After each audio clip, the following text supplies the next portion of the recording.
साथियों, स्वागत है आप सभी का अंकित इंस्पायर्स इंडिया पर। मैं हूं अंकित अवस्थी।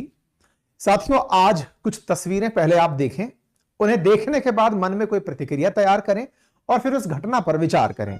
ये तस्वीरें आपके सामने हैं। ये तस्वीरें एक वीडियो की क्लिप है जिसमें पुलिस किन्हीं छात्रों को बड़ी ही बेरहमी से पीट रही है। पुलिस की भाषा में कहा जाए तो वो रास्ता साफ करवा रही है। कुछ लोगों ने रास्ता रोक दिया है जिससे ट्रैफिक जाम हो गया है। ट्रैफिक को हटवाने के लिए कुछ ऐसा किया जा रहा है। क्या किया जा रहा है? सड़क पर खड़े हुए प्रदर्शन कर रहे छात्रों के ऊपर ये जल से तेज स्पीड पर छिड़काव किया जा रहा है। ये छिड़काव बच्चों को नहलाने के लिए नहीं, कोई जश्न की रात नहीं है। सर्दी की, कड़ाके की सर्दी, 29 दिसंबर की ठंड की रात है। वो रात जिस समय रात का टेम्परेचर लगभग 10 डिग्री सेंटीग्रेड के अराउंड है। वहां पर प्रदर्शन कर रहे छात्र जो किसी राजनीतिक दल के नहीं है, वो छात्र जो किसी भी राजनीतिक पार्टी की तरफ से नहीं है, वो अपनी किन्हीं मांगों को लेकर सड़क पर खड़े हैं। लेकिन उन्हें इस तरह से सारी सर्दी की रात में वाटर कैनन से, पानी की बौछारों से पीड़ित किया जा रहा है। आफ्टर ऑल, इन छात्रों की गलती क्या है? इन्होंने कुछ गलत कर दिया है या फिर सरकार को परेशान कर दिया है? ये तस्वीरें भी देखिए। इन तस्वीरों में जिस तरह से एक शिक्षक जमीन पर बैठे दिख रहे हैं, कुछ जलियांवाला बाग की तस्वीरें याद करती तस्वीरें दिख रही हैं, जहां छात्रों के चप्पल जूते कुछ वैसे हैं जैसे अंग्रेजी शासन में कभी जनता के साथ बर्ताव हुआ करता था और लोग चप्पल जूते छोड़कर भाग जाया करते थे। ये तस्वीरें किसी घायल छात्र की हैं, तो ये तस्वीरें प्रशासन के सामने जय हिंद का नारा लगाते हुए एक छात्र की हैं, जिसे भारत पर, भारत की न्याय व्यवस्था पर, भारत के संविधान पर इतना विश्वास है कि हो सकता है कि प्रशासन के कुछ लोग मेरी बात से सहमत ना हो, लेकिन मुझे मेरी बात रखने का अधिकार है। और उसी क्रम में इस तस्वीर ने सबका दिल झकझोर दिया है। साथियों, यहां पर प्रदर्शन के दौरान जो तख्तियां हैं वो ये है कि इस पेपर लीक से सब परेशान हैं और पेपर लीक के लिए ही ये छात्र प्रदर्शन कर रहे हैं। ये एक दो नहीं बल्कि हजारों की संख्या में खड़े छात्र हैं जो बिहार पीएससी की तरफ से आयोजित की गई प्रारंभिक परीक्षा में हुई अनियमितताओं के खिलाफ प्रदर्शन कर रहे हैं। अनियमितताओं के खिलाफ प्रदर्शन करने वालों की मांग सिर्फ इतनी है कि सरकार, आप अपनी गलती मान लो और इस गलती की एवज में हमारे भविष्य के साथ खिलवाड़ मत करो। इस देश में जहां बेरोजगारी अपने चरम पर है, वहां पर रोजगार का एक अवसर था। लाखों छात्रों ने उस अवसर के लिए प्रयास किया, बीपीएससी प्रारंभिक परीक्षा में बैठने का निर्णय लिया। उस प्रारंभिक परीक्षा के फाइनल पड़ाव के बाद महज 2100 बच्चों को जॉब मिलने वाली थी, लेकिन उम्मीदें लाखों लोगों की थी कि उनमें से वो भी एक होंगे। इसी क्रम में ये छात्र रात को खड़े होकर प्रदर्शन कर रहे हैं कि हे बीपीएससी, हम पर रहम खाओ, आपसे गलती हुई है, उसका दोहरा दंड हमें मत दो।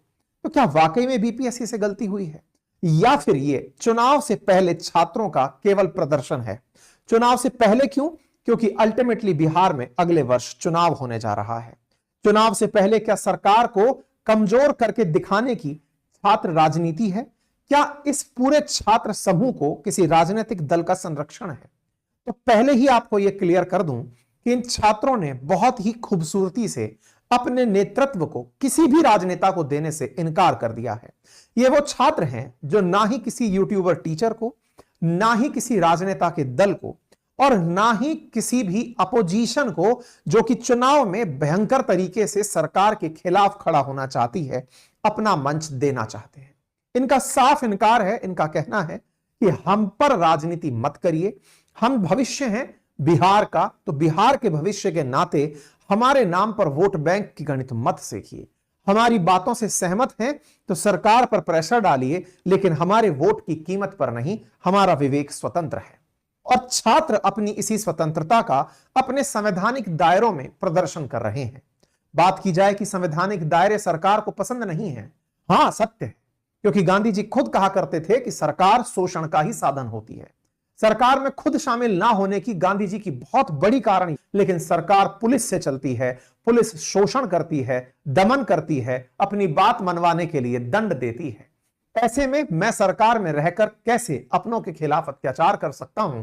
संभवतः यही कारण था कि गांधी जी सत्ता का साथ नहीं दिए, बनने वाले संविधान सभा में ना शामिल हुए, ना सरकार में कोई पद ग्रहण किया। ये वही विद्यार्थी हैं जिन्होंने ना जाने कितनी बार इस संविधान को, जिसको लेकर हमारे देश के राजनेता लंबी लंबी कस्में खाते हैं, सड़कों पर उतरकर प्रदर्शन करते हैं, उन्हें इन्होंने टिप्स पर याद कर रखा है। ये वही छात्र हैं जिन छात्रों ने समय रहते परीक्षा की तैयारी में अपनों का, अपने परिवारजनों का, अपने सुख का त्याग किया है और त्याग करके इस समय पटना के गांधी मैदान में खड़े हैं। यह वही मैदान है जो अक्सर राजनीतिक गलियारों में शक्ति प्रदर्शन के लिए उपयोग लिया जाता है कि कौन सा राजनेता कितनी बड़ी भीड़ यहां लेकर आने में कामयाब हुआ। यहां पर ये छात्र खड़े होकर मांग केवल इतनी कर रहे हैं कि हे बीपीएससी, आपसे गलती हुई है, उसकी सजा हमें मत दो। हमारे भविष्य में कुछ ही पद हमारे लिए बचे हैं, संभवतया उन पदों पर जाकर हम भी शासन के भागीदार होंगे, राज्य के विकास के भागीदार होंगे, भविष्य को एक नई दिशा देंगे। जो देश की राजनीति करना चाहती है, राज्य की राजनीति चाहती है, हम भी कुछ वैसा ही इस राज्य का भला करना चाहते हैं। और इन छात्रों की जो गलती है वो इतनी कि इन्हें गलती के खिलाफ बोलना पड़ रहा है। गलती के खिलाफ बोलती बातों को प्रशासन पसंद नहीं कर रहा है। अब सवाल है कि गलती क्या है? क्या है वो गलती जिसके लिए ये छात्र सरकार को और बीपीएससी को कोस रहे हैं? तो आपको इस कहानी को पूरा विस्तार से सुनना होगा। फिलहाल के लिए यह खबर हेडलाइन है और हेडलाइन तमाम अखबारों की है कि पुलिस ने कल रात लाठीचार्ज किया, वाटर कैनन डाला, पानी की बौछारें की बीपीएससी एस्पिरेंट्स पर और उन्हें जो प्रोटेस्ट कर रहे थे बेरहमी से कूटा। ये कूटती हुई तस्वीरें अगर किसी अपराधी की होती तो मन को संतोष मिलता, लेकिन ये तस्वीरें आप में से और मुझ में से ही किसी मेरे छोटे भाई की हैं। और ये जो कूटने वाले लोग हैं ये भी आप में से और मेरे में से ही कोई भाई हैं। बस मजबूर ये हैं कि इन्हें इनके ऊपर के आकाओं के आदेश मिले हैं कि इन्हें हटाना है। सोचिए ना, जब अंग्रेजों का शासन भारत पर था तो संभवतया भारतीय सेना जो अंग्रेजों के बस में थी वो भी जब भारतीयों का दमन करती होगी तो उनके हृदय की वेदना या पीड़ा कितनी होती होगी। अपने ही भाइयों को अपने हाथों से पीटना, यदि इस तस्वीर को आप गहराई से देखेंगे तो संभवतया रो देंगे। ये वो छात्र हैं जिन्होंने कोई अपराध नहीं किया, अपराध के नाम पर इतना कि अपराधियों को सजा दिलाने की मांग कर ली, अपराध के नाम पर केवल इतना कि जो अपराध हो गए उन अपराधों के खिलाफ हे पुलिस आप उन्हें पकड़ें, हमारा दमन ना करें। संभवतया यही वो दमन है जिनके खिलाफ कभी ना कभी आंदोलन हुए हैं और उन आंदोलनों के बाद ना जाने कितनी ही सरकारें उखाड़ कर फेंक दी गई हैं। ना जाने कैसे छात्रों के द्वारा ही वो नेतृत्व किया गया था जो जेपी मूवमेंट के अंदर खड़े हुए थे, सत्ता का परिवर्तन कर दिया था, नए राज्य का इतिहास, नई राजनीति का गढ़ रख दिया था। ऐसे में ये तस्वीरें अंदर तक रुदन पैदा करती हैं। तस्वीरों में जो बात निकल कर आती है वो ये कि छात्र कह रहे हैं कि पेपर लीक हुआ है और एग्जामिनेशन सेंटर पर जहां पर यह घटना घटी है उस एग्जामिनेशन सेंटर पर आप कोई कार्रवाई क्यों नहीं करते या फिर वहां पर कोई कार्रवाई क्यों नहीं करते। बिहार में नीतीश सरकार है, बीजेपी के सहयोग से चल रही है, बीजेपी केंद्र में है, जो छात्रों के या फिर युवाओं के भविष्य के लिए बहुत बेहतर मेहनत करती हुई प्रतीत होना चाहती है। उसे लगता है कि वो छात्रों के भविष्य के लिए तमाम प्रकार के योजनाएं लेकर आएगी, लेकिन उन्हीं के सहयोगी नीतीश जी जो मुख्यमंत्री बनकर बैठे हैं आज वो चुप हैं।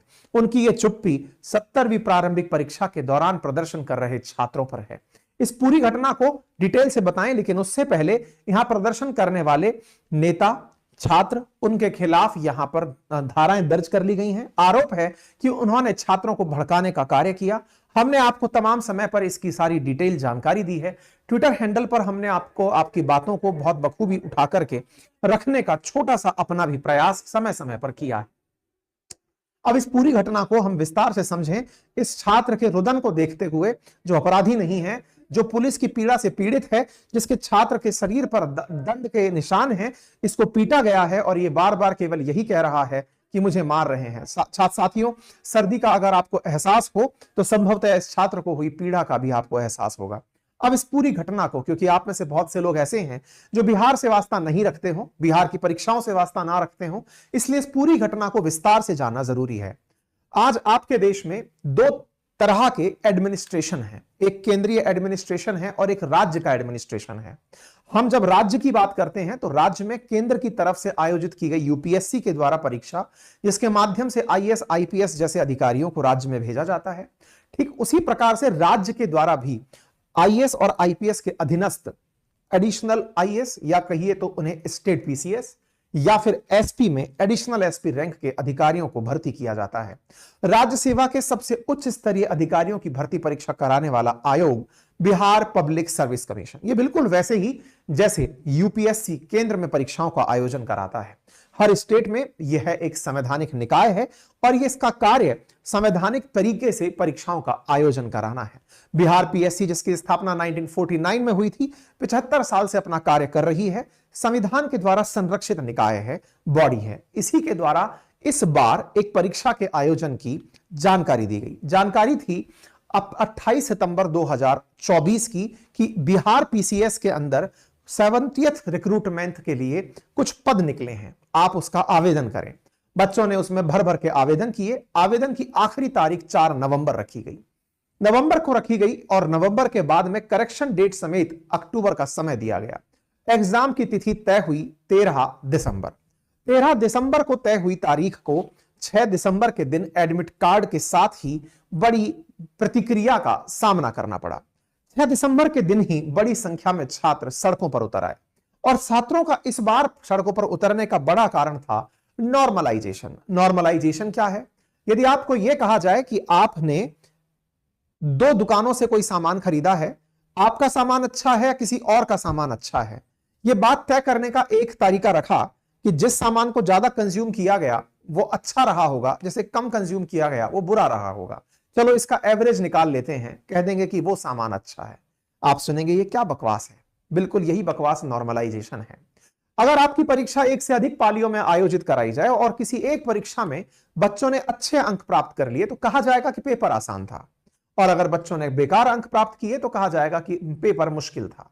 एक एवरेज निकाल करके अंदाजा लगाया जाएगा कि परीक्षा में किस तरह के लोग बैठे थे। ये बिल्कुल वैसे है कि गधों और घोड़ों को एक साथ रख दिया जाए, कहा जाए कि गधे और घोड़े अगर एक साथ दौड़ने लगें और उसके बाद औसत स्पीड निकल कर आए तो घोड़ों की स्पीड को भी गधों में शामिल कर दिया जाएगा या गधों की स्पीड को भी घोड़ों में शामिल कर दिया जाएगा। छात्र अपने साथ इस अंदाज का विरोध कर रहे थे।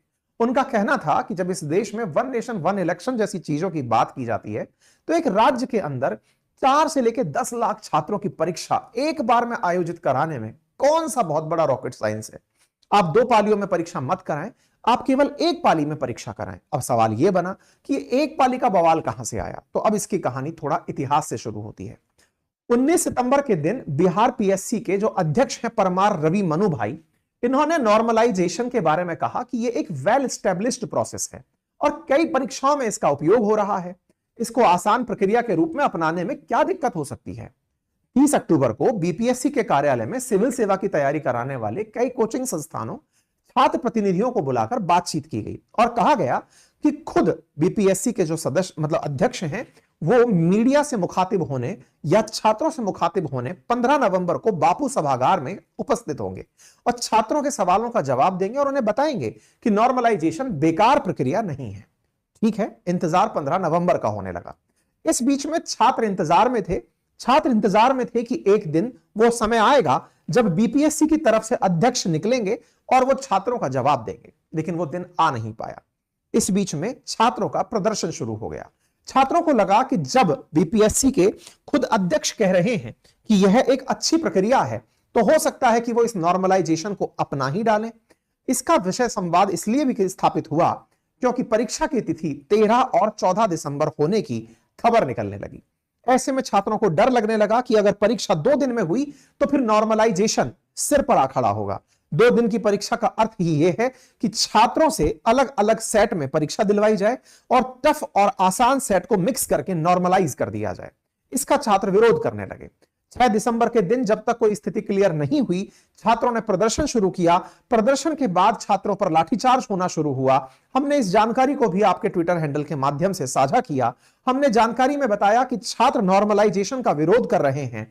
परिणाम यह हुआ कि इस नॉर्मलाइजेशन की खबर आने के तुरंत बाद बीपीएससी जागा और उसने इस नॉर्मलाइजेशन को मना कर दिया। उन्होंने कहा पता नहीं सोशल मीडिया पर भ्रामक खबर फैलाई जा रही है, 13 दिसंबर को होने वाला पेपर यथावत रहेगा, कोई नॉर्मलाइजेशन नहीं होगा। 6 दिसंबर के आंदोलन के बाद 13 दिसंबर तक यह कहना कि पेपर के अंदर कोई नॉर्मलाइजेशन नहीं होगा, छात्रों ने 1 हफ्ते पहले राहत की सांस ली। विचारणीय तथ्य यह है कि पेपर में बच्चों ने सितंबर में वैकेंसी निकली है, नवंबर तक फॉर्म भरा है, दिसंबर में पेपर होना है और 6 दिसंबर के दिन परीक्षा के पहले बच्चे बाहर विरोध कर रहे हैं। जो परीक्षा के अध्यक्ष हैं, बीपीएससी के अध्यक्ष हैं, जो शिक्षक हैं, गणमान्य लोग हैं, वो ये क्यों भूल जाते हैं कि छात्रों को परीक्षा पढ़कर पास करनी होती है, जनता को कन्विंस करके पास नहीं करनी होती है।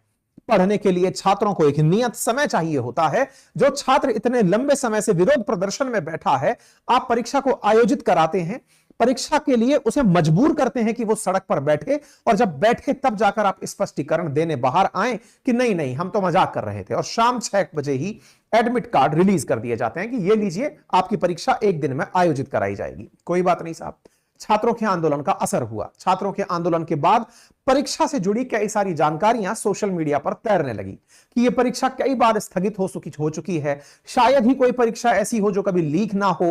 पेपर को 2 बार में कराने का असल मकसद यह है कि ये अपनों को पेपर देना चाहते हैं, उन्हें एडजस्ट कराना चाहते हैं। पदों की संख्या में निरंतर वृद्धि की जाती रही है, पता नहीं कितने अपने सेट किए जाने हैं। सरकार इलेक्शन में जाने से पहले पता नहीं भ्रष्टाचार कितने बड़े स्केल पर करने वाली है।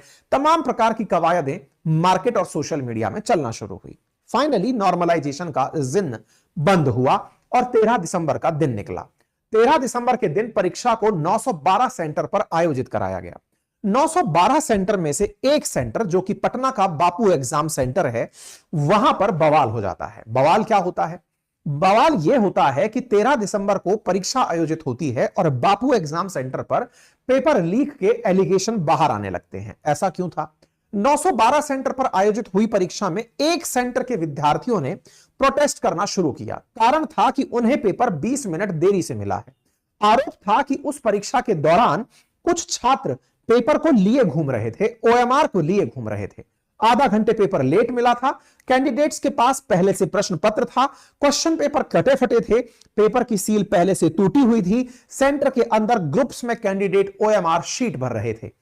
तो छात्र इस घटना को देखकर विरोध करने निकल आए कि पेपर फेयर और ट्रांसपेरेंट अंदाज में हो, तभी जाकर के परीक्षा के अंदर 2000 पदों की लड़ाई लड़ी जा सकती है। यह केवल पार्टिसिपेट करने का एग्जाम नहीं है, क्वालिफाई करना है। अगर 2000 पदों के लिए परीक्षा हो रही है तो मुश्किल से लाखों में से मात्र 10,000 के आसपास अधिकतम बच्चे प्री पास करेंगे। तो कम से कम इसे फेयर नोट पर तो कराइए। अगर एक ही सेंटर पर हजारों की संख्या में छात्र हैं और अगर वहां पेपर इस तरह से कराया जा रहा है तो यह पेपर लीक के ही इक्विवेलेंट है। छात्र इस बात को लेकर विरोध करने लगे तो जिला प्रशासन के नाम पर पटना के डीएम साहब ने छात्र को थप्पड़ जड़ दिया। यह खबर गहरी खबर बनी और इसका नतीजा यह निकला कि प्रशासन दबाव में आ गया। उधर बिहार पीएससी अपनी तरफ से जिद पर अड़ गया कि कोई भी पेपर लीक नहीं हुआ है, सब कुछ फेयर एंड क्लियर है। लेकिन तस्वीरें अंदर सेंटर की बाहर आने लगी कि छात्र इस तरह से पेपर लेकर घूम रहे थे। पुलिस प्रशासन की व्यवस्था बड़ी ही मतलब वो खराब थी, जिसके चलते इस तरह के नजारे कैप्चर हुए, सोशल मीडिया के अंदर हुए, कैमरों के अंदर हुए। परिणाम यह निकला कि बापू एग्जामिनेशन सेंटर जहां 12,000 छात्रों को परीक्षा देनी थी, वहां 5500 छात्र ही परीक्षा दे पाए, क्योंकि विरोध के चलते बड़ी संख्या में परीक्षा दे नहीं पाए। इसके चलते प्रशासन ने अपनी गलती मानने के स्थान पर कहा कि पेपर तो लीक नहीं हुआ। डीएम के द्वारा रिपोर्ट दी गई 15 दिसंबर को कि पेपर तो लीक नहीं हुआ, लेकिन कुछ असामाजिक तत्व थे जो परीक्षा सेंटर में घुस गए थे। बड़ा सवाल प्रशासन से ही यहां खड़ा होता है कि आप फिर वहां क्या कर रहे थे, क्योंकि इतनी बड़ी परीक्षा आयोजित कराने की जिम्मेदारी प्रशासन की होती है। परीक्षा के अंदर नोडल अधिकारी नियुक्त किए जाते हैं, पुलिस की सिक्योरिटी में यह सारी चीजें होती हैं। अगर कोई असामाजिक तत्व था तो जैसे आज वो खुलेआम डंडे बरसा रहा है, शांति के नाम पर एग्जाम सेंटर से किसी छात्र को इस तरह की अशांति फैलाने पर क्या पनिशमेंट दिया गया, उस दौरान क्या कृत्य हुआ, 13 तारीख से 15 तारीख के बीच क्या हुआ। डीएम की रिपोर्ट के बाद बापू सेंटर की परीक्षा रद्द कर दी गई। मतलब जिस सेंटर पर 12,000 बच्चे परीक्षा दे सकते थे, बिहार पीएससी ने उस सेंटर की परीक्षा को रद्द कर दिया। अब रद्द करते ही इसका ऑप्शन क्या होगा, यह बड़ा सवाल बना कि अगर 16 तारीख के दिन आपने परीक्षा रद्द कर दी, 13 को परीक्षा हुई, एक सेंटर की परीक्षा रद्द हुई, तो इनका क्या होगा। आंसर था कि इन छात्रों को 4 जनवरी के दिन दोबारा पेपर दिलवाया जाएगा। अर्थात ये तो वही हुआ जिसका पहले से डर था। 6 दिसंबर के दिन नॉर्मलाइजेशन की बातें की जा रही थी, नॉर्मलाइजेशन रद्द किया जाए इसकी बातें की जा रही थी। अगर अब 2 पेपर सेट में होते हैं तो फिर इसकी क्या गारंटी है कि दूसरे सेट में जिन बच्चों को पेपर मिलेगा वो आसान होगा, और अगर वो आसान नहीं, वो टफ हुआ, तो ऐसे में उनके साथ जस्टिस होगा अथवा अन्याय, ये कैसे पता लगाया जाए। लेकिन बिहार पीएससी अपनी बात पर अड़ गई, कहने लगी कि नहीं, परीक्षा में कहीं कोई धांधली नहीं हुई है। आप और हम भी शायद इस बात तक कन्विंस हो जाएं कि पेपर में कोई धांधली नहीं हुई है, लेकिन अगर प्रशासन में भी अरेंजमेंट में दिक्कत आई है, एक सेंटर पर पेपर दोबारा करना पड़ रहा है, तो आपके पास वो कौन सा तरीका है जो ये बताने में कामयाब होगा कि इन 12,000 बच्चों को दिया गया जो पेपर है ये उसी स्तर का है जो पहले दिया गया था, और अगर नहीं तो आप इन्हें नॉर्मलाइज कैसे करेंगे। क्या ऐसा तो नहीं कि बिहार पीएससी एक ऐसा टफ पेपर इस बापू सेंटर पर रख दे कि ये 12,000 की 12,000 बच्चों में से एक भी बच्चा पास ना हो पाए। छात्रों के अंदर डर होता है, भविष्य को लेकर डर होता है, अपने सपनों का डर होता है, अपने परिवार की अपेक्षाओं आशाओं का डर होता है। बिहार के बच्चा जो इस परीक्षा के लिए संघर्ष कर रहा था, वो इस डर के चलते प्रदर्शन करने उतर आया। उसने मांग करी कि सर इतना एहसान मत करिए कि इस सेंटर की परीक्षा को आप रद्द कर रहे हैं, यह होना अपने आप में प्रशासनिक चूक है। परीक्षा आयोजित करवाओ तो पूरे पेपर, पूरे सेंटर की परीक्षा करवाओ, सारे 912 सेंटर पर परीक्षा दोबारा से कराई जाए। और यह तो केवल बापू सेंटर की बात है, पूरे राज्य में कितने सेंटर्स पर ऐसा हुआ है, सारी सीसीटीवी फुटेज बताओ, क्या हालात हुए हैं। अदरवाइज हमारी केवल इतनी सी मांग है कि इस परीक्षा को रद्द कराया जाए, परीक्षा दोबारा से आए, ताकि एक ही बार में रिजल्ट निकल कर आए, 2 बार परीक्षा का कोई मतलब ना निकले, और 4 जनवरी को जो आपने परीक्षा बोली है इन छात्रों की, उसे ना कराया जाए। बच्चे इसी मांग को लेकर के लगातार प्रोटेस्ट कर रहे हैं। प्रोटेस्ट का 12वां दिन था, और 12वें दिन के अंदर जो नजारे थे वो आपके सामने थे। हेडलाइंस बनने लगी कि इस बीच में एक छात्र ने सुसाइड कर लिया। खैर, इस बात के साथ ही बीपीएससी के फिर भी कुछ भी असर नहीं पड़ा। आयोग ने साफ इनकार करा दिया कि मैं इसका री एग्जाम नहीं कराऊंगा, री एग्जाम नहीं कराऊंगा। इसके साथ साथ बड़ी संख्या में छात्र अपने प्रदर्शन के लिए सड़कों पर उतरने लगे। प्रदर्शनकारियों को छात्रों की पुलिस के द्वारा इस तरह मार झेलनी पड़ी, और इस बीच में कहीं से भी मुख्यमंत्री साहब बाहर नहीं निकल पाए। बाहर आई तो एसपी मैडम, और उन्होंने अपने स्तर पर कहा कि जो लोग प्रदर्शन कर रहे थे हमने उन्हें हटाया, मैं खुद उन्हें हटाने के लिए गई। उन्हें हटाते समय क्योंकि मार्ग अवरुद्ध हो रहा था तो मैंने उनके ऊपर बल तो नहीं, इन्होंने हटाने की बात कही, लेकिन लोगों ने इनके इसी इंटरव्यू को पकड़कर कहा कि मैडम आपने उन्हें हटाया तो फिर ये वाटर कैनन आपके आदेश के बिना कौन मार रहा है, डंडे आपके आदेश के बिना कौन मार रहा है।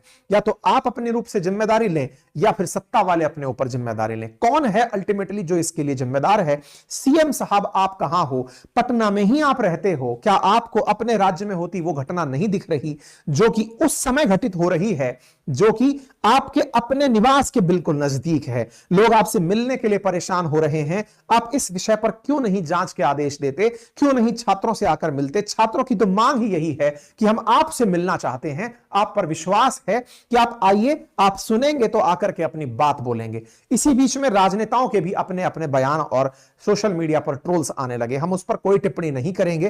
फिलहाल के लिए सब राजनीतिक दल अपनी तरफ से छात्रों के इस आंदोलन में छात्रों के हितों की ही बात रख रहे हैं। सबका एक ही मत है कि छात्रों की बात की सुनवाई हो, परीक्षा री एग्जाम के रूप में करवाई जाए। लेकिन छात्र अपनी बात को लेकर स्पष्ट हैं कि हम किसी भी राजनीतिक दल के साथ नहीं हैं। हम चाहते हैं कि इसमें अगर कुछ भी गलत हुआ है तो उसे पूरी तरह से दूर किया जाए। मेरे प्यारे साथियों, आप जिस दृढ़ता के साथ इस कार्य को कर रहे हो, निश्चित ही आपके लिए इस कार्य को करना करो या मरो की स्थिति के समान है। तमाम छात्र जो इस समय संघर्षशील हैं, उन छात्रों के हौसले को मैं अपने हृदय की असीम गहराइयों से बहुत सारा साधुभाव करता हूं, और यह विश्वास करता हूं कि जिस दौर से आप गुजर रहे हैं, इस बेरोजगारी के दौर में, जब आपके साथ में अपने परिवार की इतनी आकांक्षाएं और आशाएं जुड़ जाती हैं कि आप सफलता प्राप्त करके अपने घर वालों के सपने पूरे करें, तो निश्चित ही आप करो या मरो तक पहुंच जाते हैं। उम्मीद करते हैं कि प्रशासन आपके साथ हुई इस गलती को या इस बर्ताव को जल्दी ही वापस लेगा और यह मानेगा कि हां, भविष्य के साथ खिलवाड़ करना उचित नहीं है। मैं केवल आपकी तरफ से इस बात को यहां मंच पर उठा पाया। अगर आपको मेरे द्वारा दी गई जानकारी पसंद आई हो तो अपनी टिप्पणी कमेंट बॉक्स में जरूर रखें। फिलहाल के लिए इतना ही। अपना ख्याल रखें। धन्यवाद।